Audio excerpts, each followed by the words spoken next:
I've come here today to have a look at many of the stores in Cowbridge, in particular your own store. So would you like to tell us a bit about yourself and about the store? My name's Sally Stevenson. I own the Toy Box, this shop here, and the Pencil Case up the road on Eastgate. Yeah. So we opened the Pencil Case in March 2014. It's a school uniform and stationery shop. Okay. And over time, we were being asked more and more by customers to stock more gift lines for birthdays and Christmas and Easter presents. So we expanded the range to include more things like toys and gifts and stationery gifts, cards, helium balloons, things like that.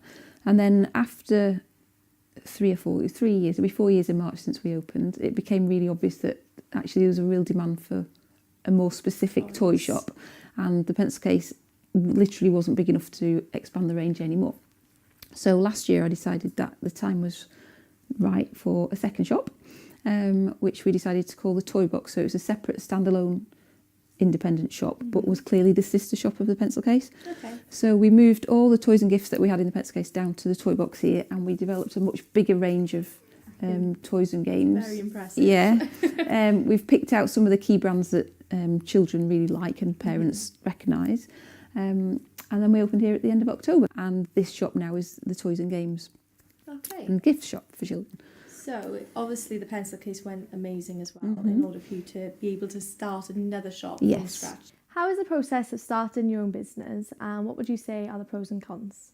I always wanted to run my own business, and I wanted to have a stationery shop since I was a little girl. So when I moved to Cowbridge in 2011, this town just seemed to be exactly the right demographic and independent high street that it would work. So I think the big pros and cons for me, the pros obviously is it's my own business. I've not got anyone telling me what to do other than customers. And I work probably 70 hours a week, but that's fine because it's what I want to do and it's my business, so I'm quite happy to work 7 days a week. The downsides, I guess, is the same thing really. I work 70 hours a week.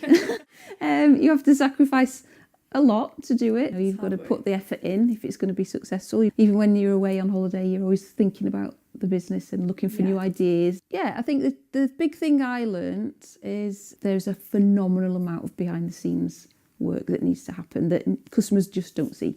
You know, accounts, VAT returns, ordering, stock management, invoicing takes up a huge amount of time. My biggest piece of advice is just be super organised.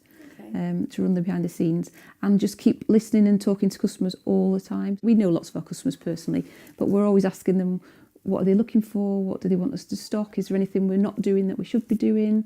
And that's how the business has grown over the last 4 years. It's all from customer interaction and taking feedback, and when they give us some good ideas we go off and try and source those products or brands. Like here, you know, we opened with a sort of best guess range to get us off the ground, and then we started asking people what else should we do. So that's why we've now got ranges like Orchard Toys, the Toy Van, a bigger range of board games, because people have specifically asked us to stock that kind of product. So you talked about choosing Cowbridge as a particular area. Do you think it's beneficial that Cowbridge has a community of small businesses? Yeah, it's a lovely high street on Cowbridge High Street. It's full of independents. We all know each other, so we all refer customers to each other all the time. You know, if someone comes in here asking for a particular product that's not part of our range, but one of the others has it, then we'll make sure we send them to another shop, and vice versa. People send their customers up to us. So that's lovely, that sort of mutual support network. I guess because we're all independent retailers, we all know what it's like to run our own businesses, so it's quite nice to have that support or be able to chat. So for example, in January, it's really quiet on the high street, and sometimes you can feel like, is it just us? But you can go and chat to some of the other shop owners and say, hey, quiet for you? And they go, yeah, it's really quiet. Oh, good. It's not just me then. So that's quite nice just to have that support. Well, thank you very much for speaking with me today. And everyone, come to the Pencil Case and come to the Toy Box.